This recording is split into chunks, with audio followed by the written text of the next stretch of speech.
Hey everybody, welcome back to the channel. Today we're going to be looking at a college match between Rochester and Emerson from Northeast Regionals this past fall. This was a perk donation benefit, so thanks so much for the support to the channel. It really does mean a lot. Part 2 of the Unmarked Chaser video is going to be coming out this Thursday, so make sure to check in for that and like and subscribe so that you don't miss it when it does come. Things might be slowing down a little bit as I kind of start working my way back into the working world. Unclear exactly when or exactly what that's going to mean, but we will see when we get there. But either way, I'm hoping to at least keep this channel going, maybe getting a couple videos up a week, maybe not quite as often as I was doing pre that, but we'll see how everything goes. But anyway, thank you for the support continuously either way, and let's get into it.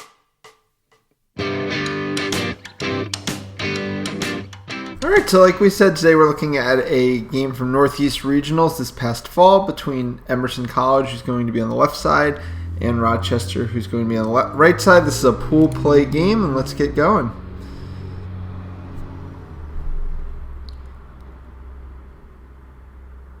Rochester wins the brooms up, drives through, scores, not much to see there.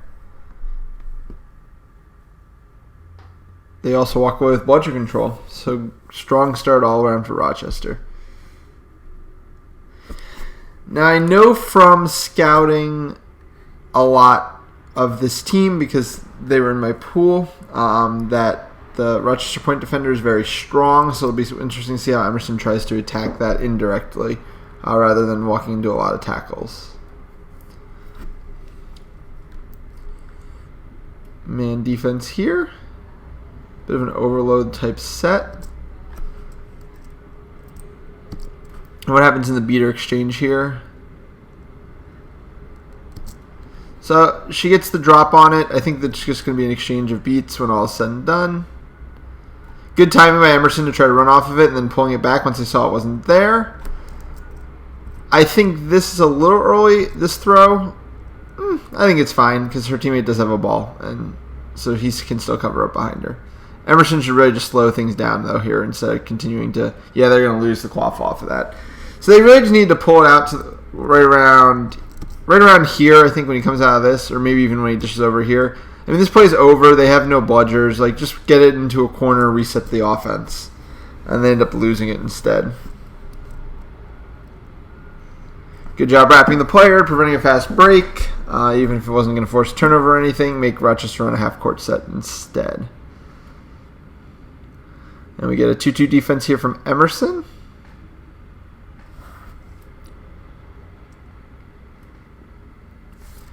And that was an attempt to force a no bludger, I think. So I do not like this throw. I think its odds of success are very low. If you miss, you're going to be in bludger control. The player defending him does a perfect job kind of manipulating his arm. But again, like, it's not like his offense was about to go here. There's no reason to make this throw. It's way too aggressive. Even if you get the beat, there's a good chance he can put this ball down, touch his hoop, pick up, keep bludger control, and defend against the quaffle play.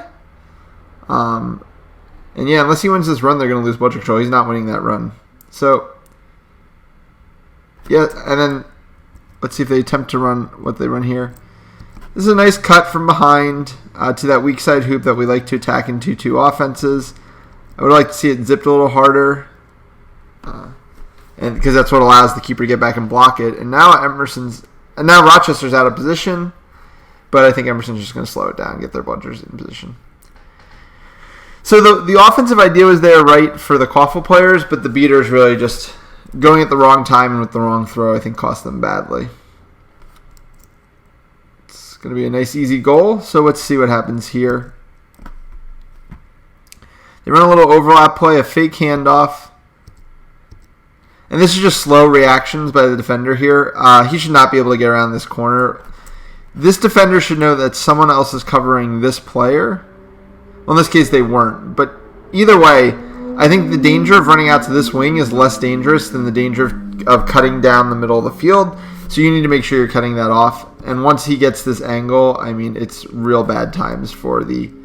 And let's see what happened to the beater on this play. The beater is staring down. this beater. So that's another thing you just can't be doing here. You can't be this far from your hoops and staring down a beater. You can't let this player just run right by you. So it's just rough defense all around from Rochester. Emerson capitalizes. A little overlap motion. You know I like overlap motions and screens, just anything that kind of forces the defense to make correct decisions. In that case, Rochester doesn't make the correct ones.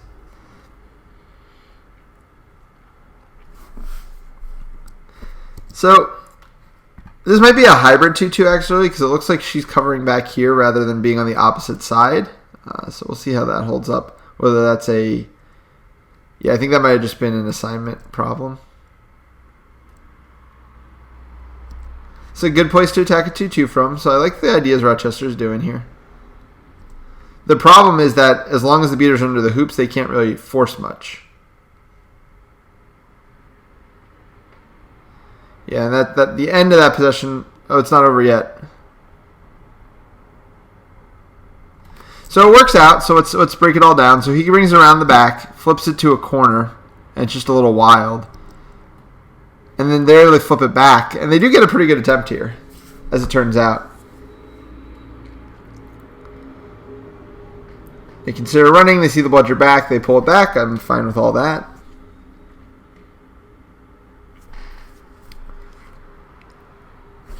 So again, see what the Emerson beaters are doing. Two different angles of attack on this one bludger so that the defensive beater who doesn't have a bludger, which is her in this case, can't block off both lanes. She's going to force the no bludgers there. Oh, I mean, nothing you can really do more. I would say the one thing I don't love here is, so watch this player right here. They're not going to make any kind of cut. They're going to stand flat. If he's standing flat here, he is not a part of this play, right? He's basically saying, hey, you have to now drive all the way through and score. She's making a better cut. Yeah. And would have been a better look, but it would have been nice to have a cut on the other side as well. Regardless, I mean, this is a very makeable shot.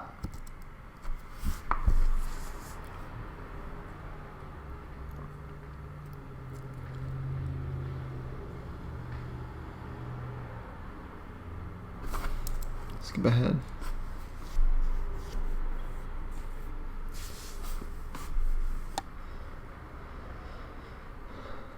So first couple substitutions in.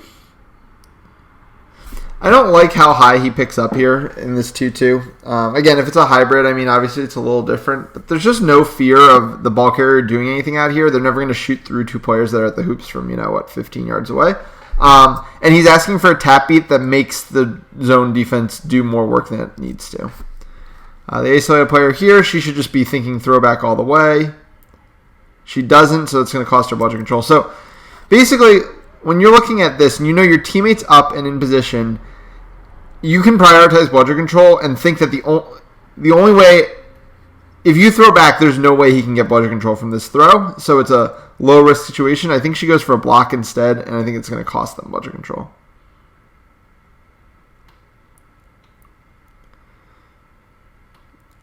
Good movement around. Great recovery to stop that goal. But, I mean, these are all the ideas we've talked about a lot against 2-2s. Bringing it around into the back, and then when everyone's overcommitted, there's always going to be one more pass. She does it with her feet rather than the pass. She could just pass it over to him. And this is just a great recovery. You can't even see the chaser who's going to break this play up on the screen now. Just a great read.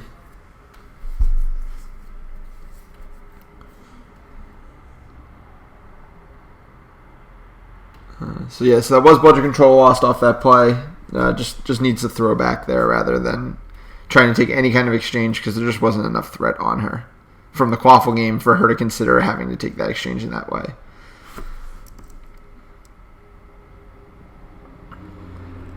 Good movement around here.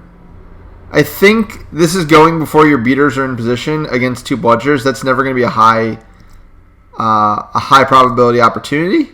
Like, it almost works out because this beat gets missed.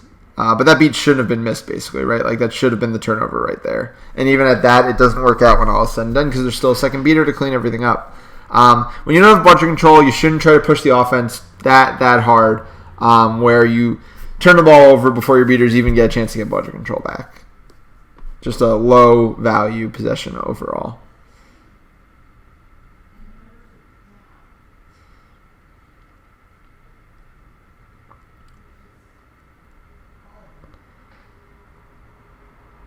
Same look of this hybrid.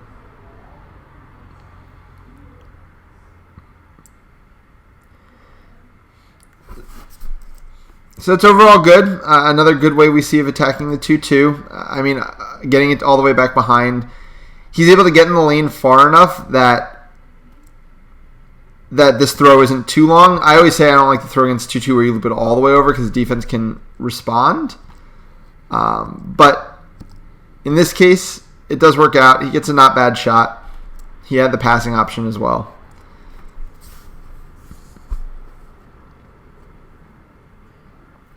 Rochester overall, not bad ideas against this 2-2, just questionable execution. I like that. Knowing you're down players, just relieving the pressure, resetting, getting the offense back together. You're going against one bludger here.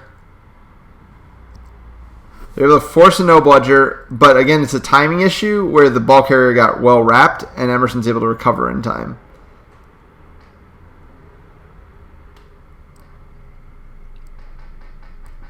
Rochester, though, by taking these shots from behind and getting very good value out of this possession, that's the first time they had to use a reset.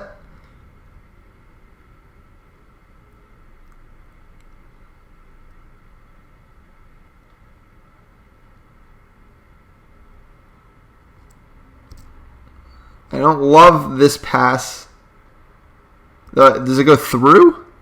Or is he just waiting for it? Yeah. That's hard to tell from this angle. So, this is a commitment issue, I believe, from the keeper here. His job here is to not cheat too far to this side, because if he cheats too far to this side, the entire backside, which is the easiest thing to pick apart against 2-2 defense, opens up. And once he is on this side of this hoop, that ball is able to fling. The other thing is I'd say it's a bit of a slow response from the beater here, right? This ball's up in the air for a long time. It looks like her eyes were focused on this beater over here. She needs to be watching ball because this ball is in the air so long. She should have that turn beat 10 times out of 10. That should never be a functional play.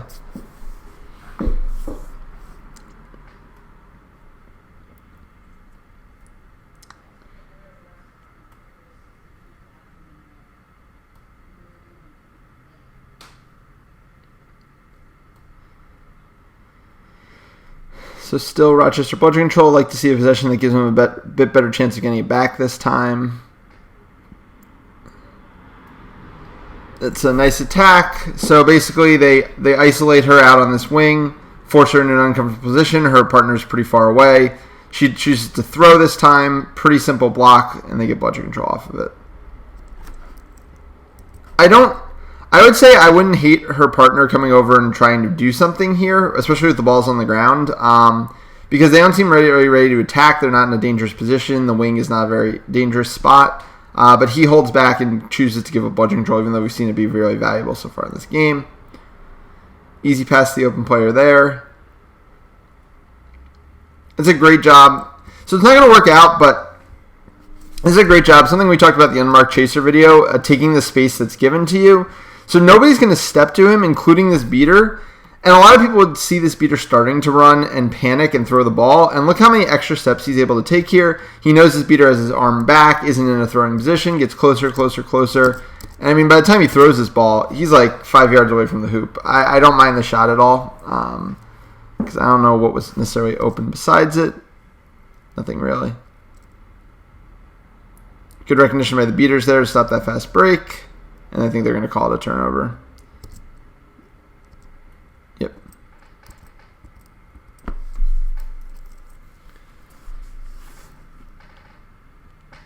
Emerson's going to play it safe here.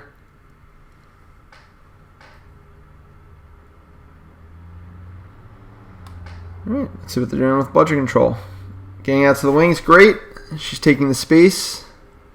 I don't like this overlapping run. This player should have stayed a little bit further from her, knowing that that's where she wanted to go. If this player was, say, out in the back here, now she's a good passing option. This close, she's just kind of taking up the space that the ball carrier needs.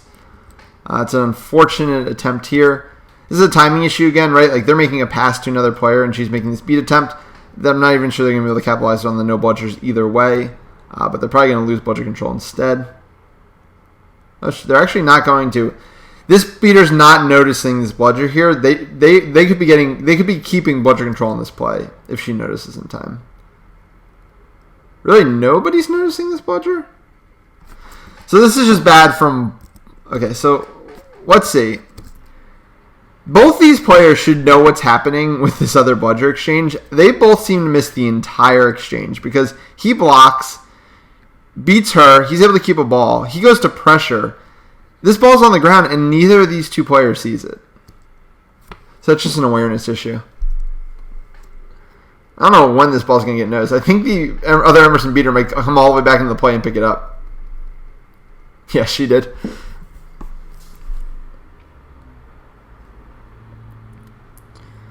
Again, just making sure to slow down the fast break.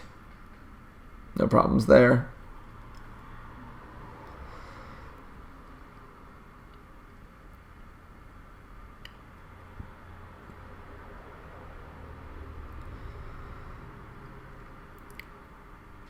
I like this positioning. This is one of my favorite things to do in a 2-2 since everybody's always trying to kind of bring it down a side against 2-2. You have the far side beater who's in a safe position, usually far from the beaters.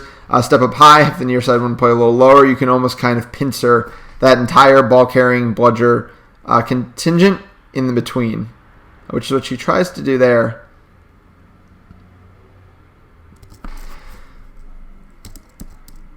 Again, just kind of a weird interaction between the two Emerson beaters. I don't know if her teammate is beat here.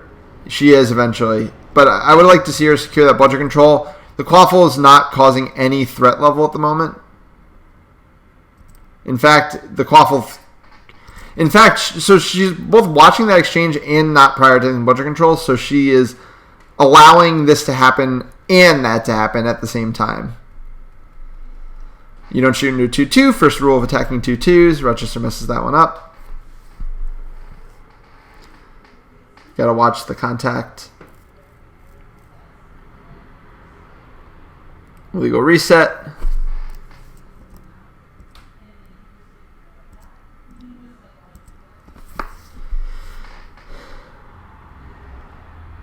That's safe. Doesn't use a reset because it's immediately upon getting possession. Set up the offense.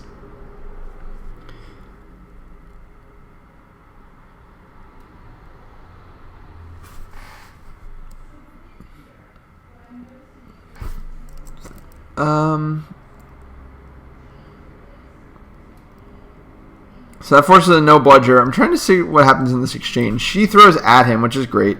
I think he might throw ball carrier. Yeah, I think he does. And great job by the ball carrier there, knowing where her passing option was, waiting, taking the beat, and now it's going to be no bludger if he can realize it or get through it. She does. I would like to see this cut that was made on the far side be a little more decisive. But at this point, yeah, I'm fine resetting the offense. When I say decisive, right, so he's here, and then right when this cuts in, he should be cutting hard to this hoop instead of walking to it. It might have been seen, it might have not mattered, it's hard to tell.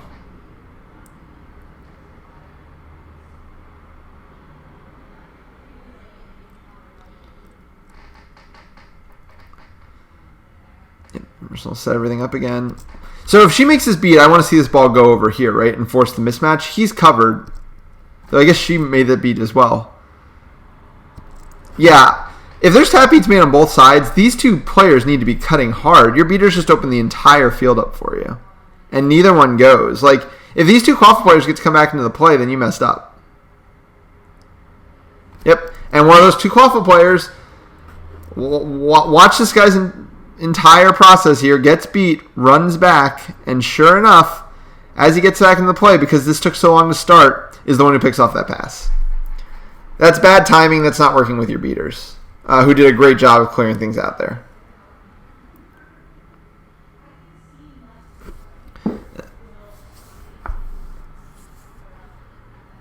I guess they called a beat before.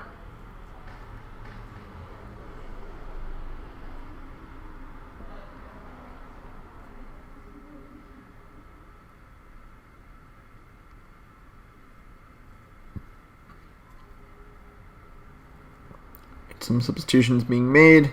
I remember Rochester had a very not deep team for this tournament, so they're not making many substitutions in general.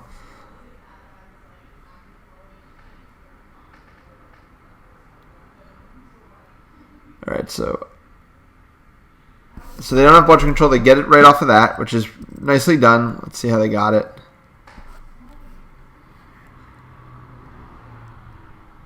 Just one exchange and a quick acknowledgement. Again, I've noticed this Rochester beater always prioritizes the quaffle. Even though I'm pretty sure on a number of no bludger situations Emerson hasn't converted, I wouldn't mind him prioritizing getting that bludger. Like let's go back a little bit. If he right here takes care of this player, she has no recourse, right? She doesn't have a ball. Like if he runs on her and throws as she goes to pick it up, he's going to pick up that ball. As long as his point defender doesn't get completely beat, like doesn't even need to fully wrap and stop the driver. As long as he doesn't get completely beat, he's going to be able to pick up that blue ball and get back in the play. I think that's the better play in this case.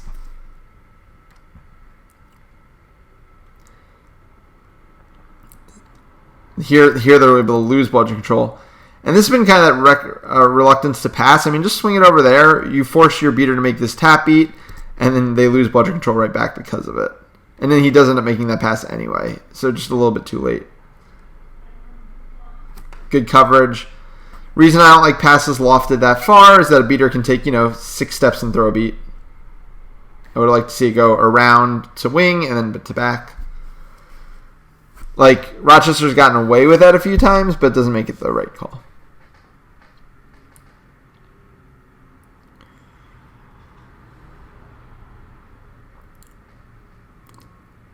Again, I don't like him taking that tap beat. I think it's a very low value result and allows now this ball carrier is going to drive in, hits a player who's driving perfectly on the wing, and a really nice offensive possession overall.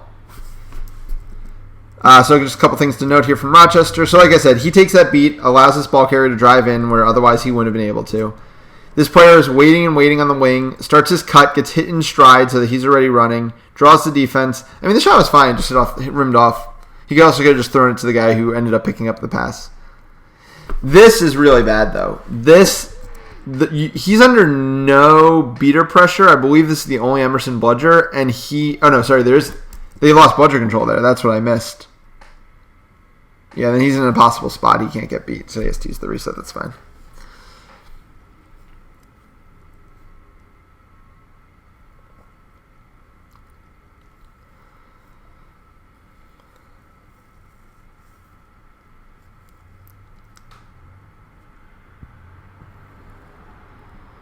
Good play there from Emerson, though I think they're going to get a player on a contact from behind. Yeah, you could see the whole team saw it. Yep. Alrighty, so bludger power play. Let's see how they run it. So that was sloppy. So you have a power play, right? You have all the bludgers because you just knock out this player. I'd love to see them wait for these beaters because he tries to run through the whole team. He doesn't even really run with his passing option. So let's look at what all of the quaffle players do here, right? So this runs right. You want to play out on the wing. But then he makes it wrong by cutting across here. You don't want to bring your defender in. You want to go out and make the defender either decide to double team or leave you wide open. He brings the defender in so that his defender can kind of set up shop in the middle. Once the wrap happens, all of Rochester's collapsing. So fast breaks, you want if you see the unmarked chaser video, there's lanes you want to be running through. You want the ball carrier down the middle usually. 2 people running parallel to him, 1 person running all the way back behind the hoops. Emerson just kind of collapsed in the middle there, and the result was a nice wrap and then a turnover on the pass attempt.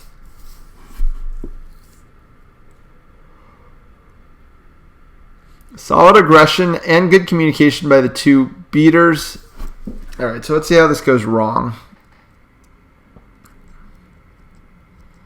So the question is, where's that extra Emerson defender? So the problem here is that this floater kind of floated right in under an already wrapped player.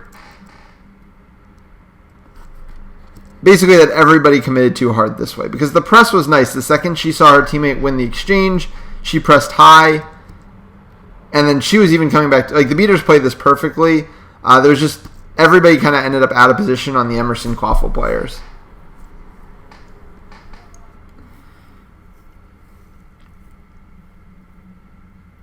Another fast break the other way. Again, people aren't really running to dangerous areas. Like, you saw his teammate kind of run right down the middle here.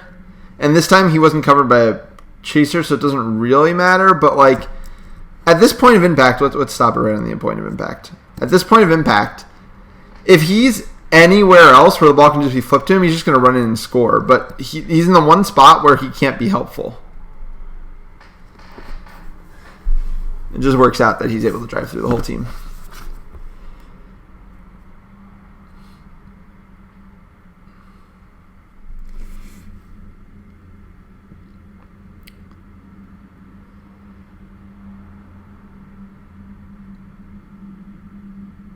Slightly illegal from Rochester, but it doesn't matter. Just played expertly by Emerson. The press, so the press here, it's going to work, but this needs to be a team effort, right? You can see her teammate here as she's beating this player out, kind of staying flat, and she has to come and help with this press. I think she's gonna manage it just by herself, yeah, because he throws the ball away, it gets picked off, but that should be a team effort. That said, the Quaffle players, we'll check in a minute, did very well on this play.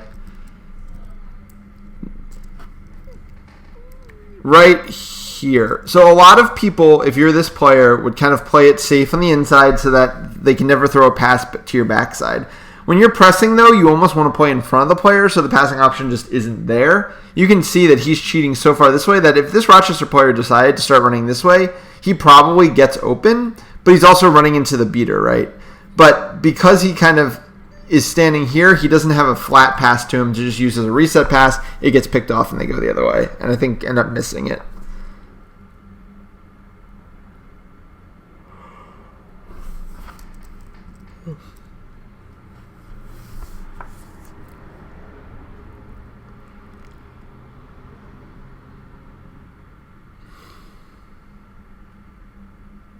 All right, it looks like Emerson switching to a man defense here.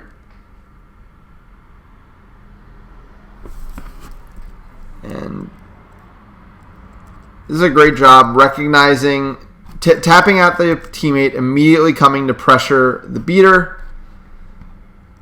Again, this is that same problem we saw in the last one from Emerson where you just need a rollback. Like, you're in no danger. You just watch your teammate take out their teammate. Your ball can't be picked up by basically anybody. And your teammate's running over. Just throw your own ball back and then everything will work out. And because of that, she now has to chase the ball off the field as passes going back behind the hoops. And that cost them a goal. Now, why was the player open is the other question. And this is that same help defense issue we saw from Emerson a couple possessions ago. If you're in man here, and I mean, we've seen their point defender basically make every wrap the entire game. If you're in man, you can't cheat that hard or this pass is going to happen. And just good execution from there.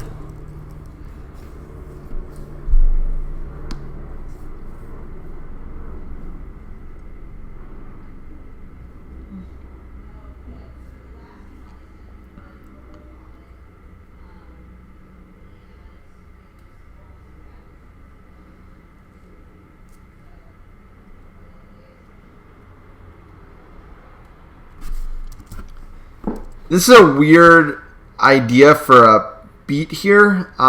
It's probably never going to get you the ball because all their beaters are here. I guess he's going to make it anyway.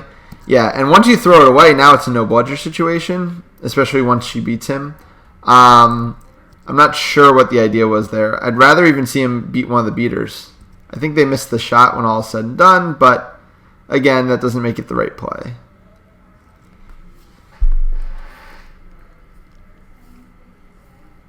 Like, if I'm making an aggressive beat that's likely going to end up with my team having no bludgers, I want it to at least be a play for bludger control and not a play for just removing a beater from the play.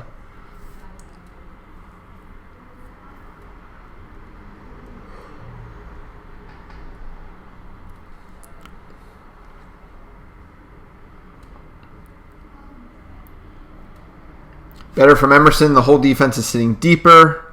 It's interesting that he plays deeper in a man defense than he does in a zone defense. That's a bad shot. It's one of those Jake Archibald shots where it only makes sense if he takes it. So your beaters never had a chance to make a play for bludger control. The shot percentage chances were low. I think we're getting a timeout here. Yeah, all around not a fan of the shot. I think the scoreboard says 4-2 over there on the other side. Not that it matters too much, but in terms of, being in range and whatnot, Emerson really needs to find a goal or two on the next couple possessions.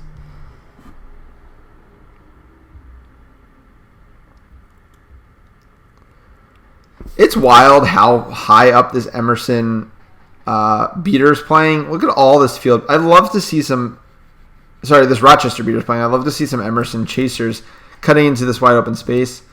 Like, I would have loved to see this player come in here. I can't even find their other chasers on the field right now. I see one over there and one behind the play. This is it's a really nice cut here. As this player drives, she's going to start fading to this far hoop, and I honestly think his better option was just to loop a pass to her. That shot almost obviously goes in. And again, we see that same wrap. I think he's going to get called for a penalty this time, but that same wrap to stop fast breaks from happening. I think he's getting the ball back. Maybe he knocked him off broom. Let's see.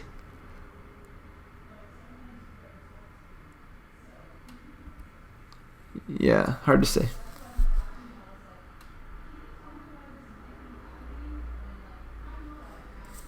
Yeah, they're definitely showing he was off brim.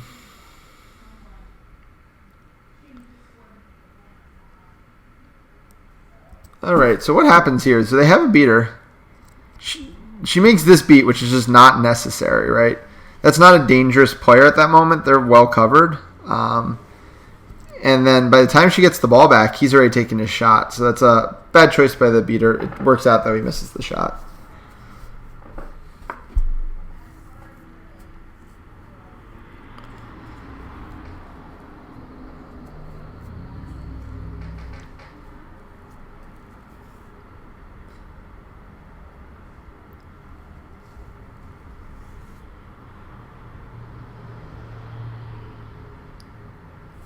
Where's the other bludger? Why don't I see it? Oh, there it is.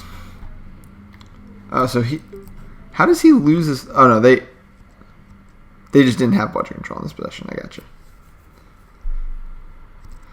This is another play where if I'm the Emerson beater, you got in such good position right on this lunge, right here. You're in such good position. The ball's all the way back here. Just make this beat and get bludger control for your team, right? Like... You're going to make that beat, throw a ball back, pick the other one up before he's here, before he's anywhere close. You know your point defender's been locking them up all game. I would love to see her just make that beat.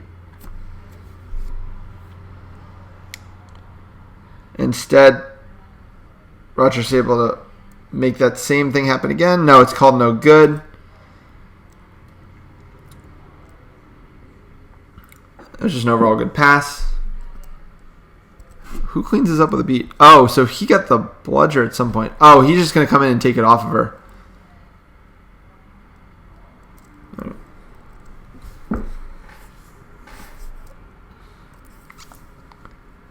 Going the other way with bludger control. They force no bludgers. He's able to get in the lane and score. There's a big couple possessions there for Emerson. Really set up by the beater play and kind of that extra awareness.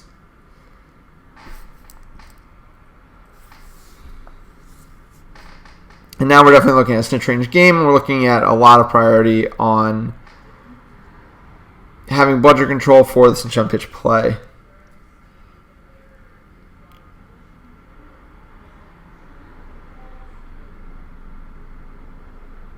So I'd love to see Emerson not be too risky with bludger control, and they're not.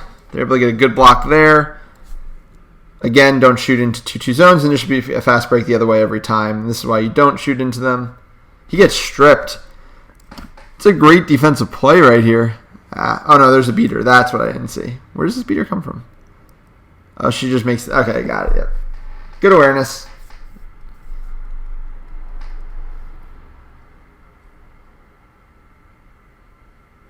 And also why you need your team driving with you, not just you.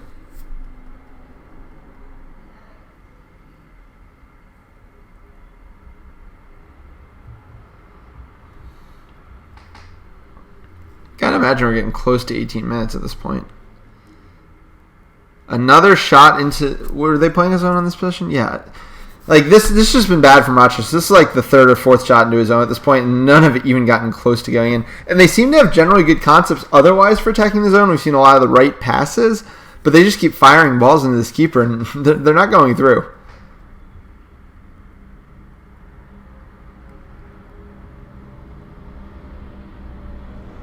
All right, so I saw the snitch coming out on the field. I think Emerson's going to lose bludger control right here, so that's really, really bad, right? So there's no reason to ever be not prepared for this throw. It's the throw I was saying that the other Rochester beater should have made 20 years ago, and this is kind of why. Like, this Emerson player gets completely unaware, never even considers the fact she might make a play for bludger control, and just takes the beat. Is the Rochester beater in the box? Where's the other Rochester beater? Did I miss a foul somewhere along the way?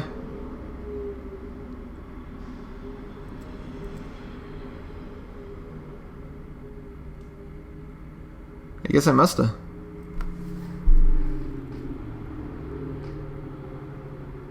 No. Oh, okay, there's the other beater.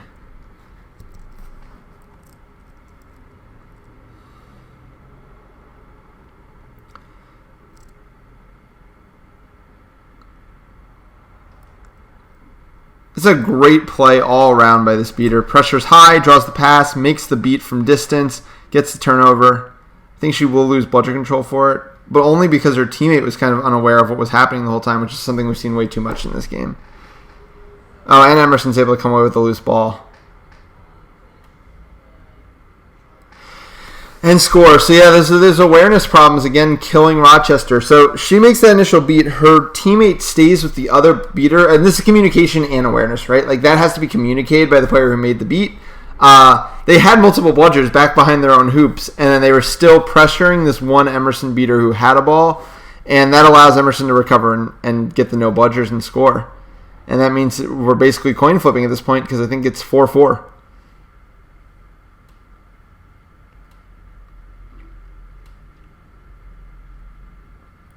Good movement. Oh, I love that cut. I wish you would have seen it.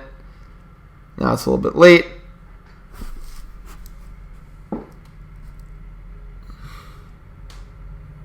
I'm fine with Rochester being patient here, right? They know that if they stay in this offensive set, that their beaters are going to get the inside track to the lane to beat the opposing seeker. Though it's actually nobody's going to be in position for it. I think Rochester does end up scoring here. And I don't think we have that much video left, so let's see what happens in this snitch on pitch situation. Emerson's taking forever to get any beaters into this situation. Oh, Emerson's taking a sub right now. So I don't think you can... Let's figure out where the Emerson beaters are, right? This one's coming onto the field, and I think the other one's about to go off the field. So they have bludger control, so she does have to sub with a bludger, but he needs to be running right to the seeker play. I think he's finally going to get there. Harder than you need to throw that ball, though he is lucky it bounces right back to him.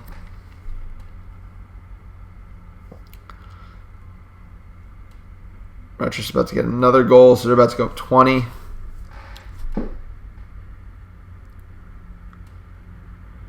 Emerson beaters, though, dominating the play here, but that means that the quaffle needs to really, really, really slow down. They need to be going nowhere.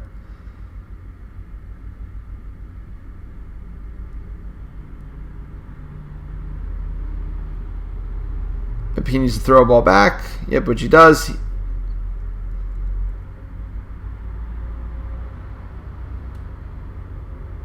So Rochester is making the call that, hey, what if we can get out of range here? I kind of like the idea of bringing that beater back if you think that you're at least going even in the seeker game, or can at least kind of make it very difficult for the other team to catch. I don't know if they're going to get the turnover here. Yeah, they do. And now Rochester's going to get a chance to run.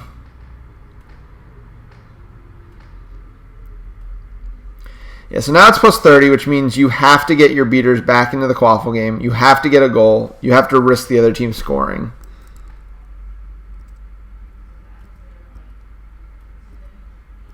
Timeout taken.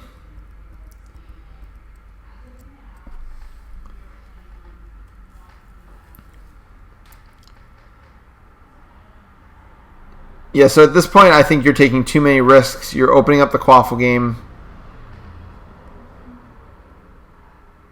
I think Rochester may be able to capitalize. Like one more turnover and you're in a lot of trouble. And there's the turnover, and your beaters still aren't in position, and now Rochester's out of range.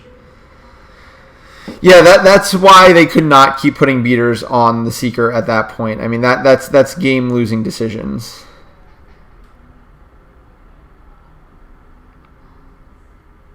Now they have to stay in the quaffle game, which is going to give Rochester lots of time to try to deliver a catch. Good seeking.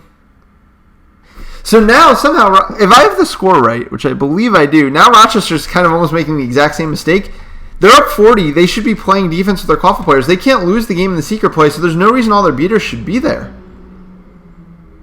And you can find all these concepts in my video on snitch on pitch strategy, game management of the beaters. Like, Emerson should not be the team breaking this up. What is Rochester thinking here? Like, what are they defending against? They're going to get the catch, and they're going to win because of that, but basically both teams mismanaged this situation. So let's talk. So we're at even, right?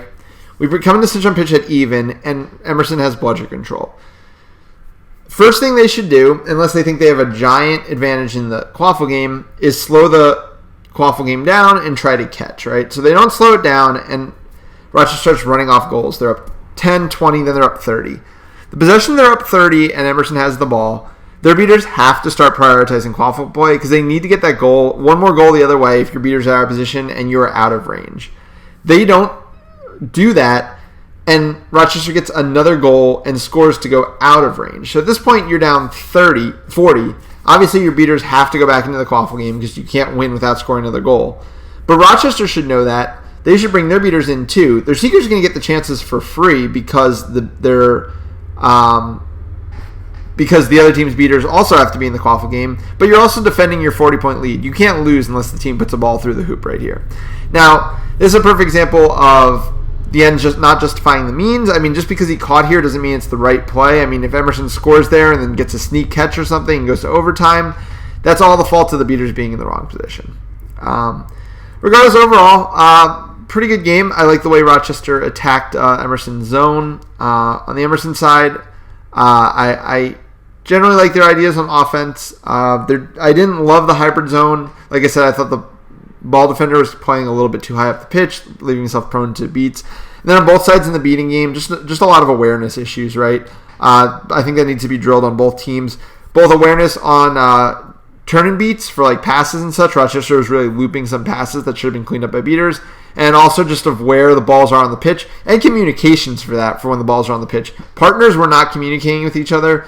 One would do something, and the other one, all they would have to do is know it was happening in order for them to get the advantage, and they'd miss that. So that's my overall takeaways from the game. Everybody, thank you so much for watching, and have a good one.